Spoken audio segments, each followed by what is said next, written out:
Há quanto tempo você não renova as energias do seu lar? Sabe, as nossas tristezas, mágoas e até o sentimento de solidão e despertencimento acumulam aqui. O Evangelho no Lar vem trazer a luz para a nossa casa.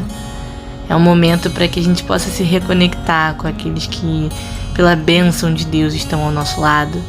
Que a gente possa conversar sobre as coisas importantes da vida e convidar a presença do amor, de Deus, da espiritualidade de luz para dentro do nosso lar.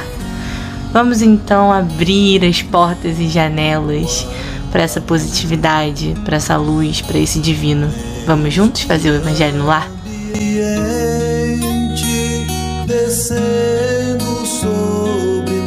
Olá, amigos! Vamos para mais um Evangelho. Muito bom estar aqui com vocês.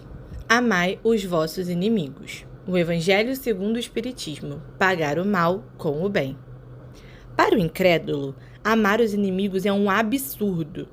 Aquele para quem a vida presente é tudo, vê no inimigo uma criatura nociva que lhe perturba a tranquilidade e da qual, pensa ele, só a morte pode livrá-lo. Daí o desejo de vingança.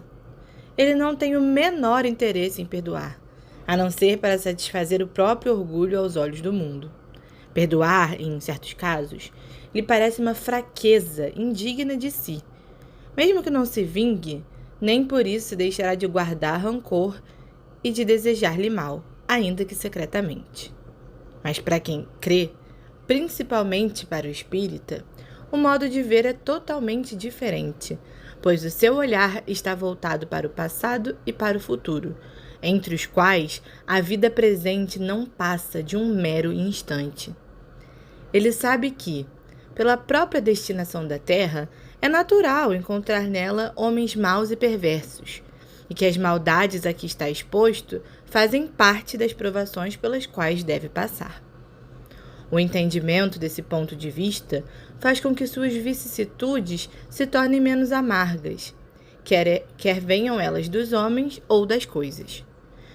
Se não se queixa das provações, também não deve queixar-se daqueles que delas são instrumentos.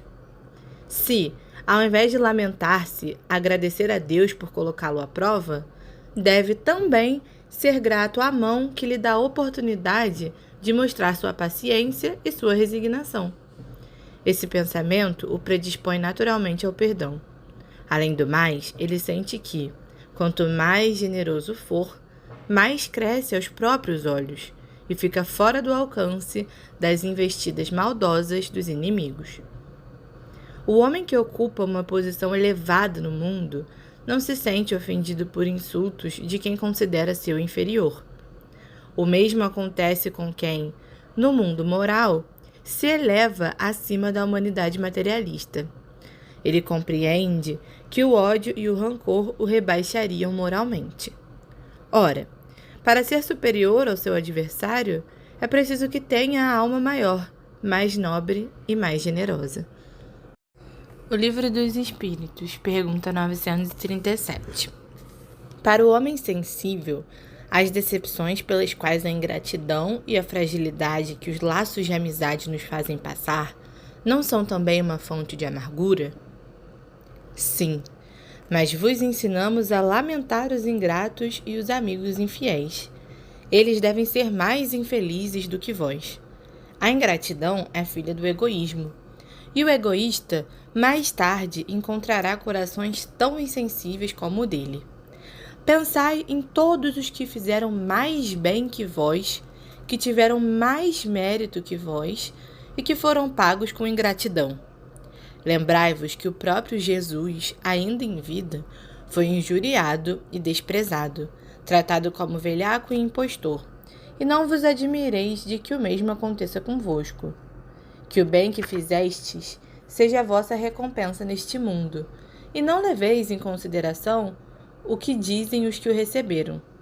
A ingratidão é uma prova para a vossa perseverança em fazer o bem. Isso sim vos será levado em conta.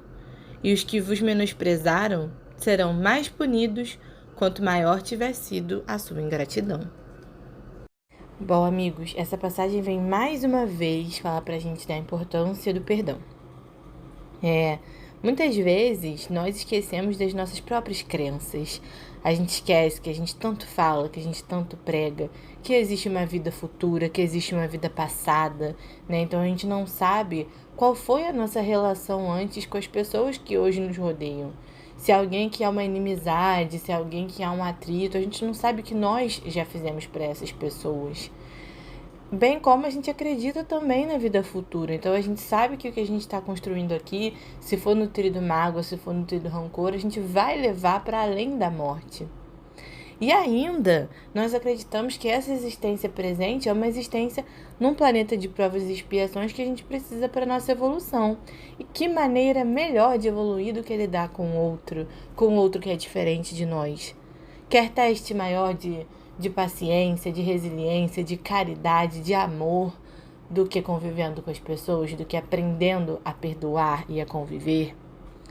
E essa pergunta do Livro dos Espíritos também foi muito interessante, porque muitas vezes a gente escuta as pessoas dizendo, ou até nós mesmos, eu já me magoei tanto, as pessoas já me fizeram tanto mal, que agora eu tô amargurada. Também não vou mais perdoar ninguém, não quero mais ser amigo de ninguém.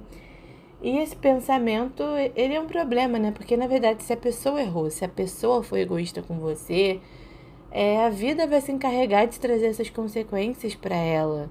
Ela vai sempre sofrer a consequência dos atos dela, como todos nós sofremos.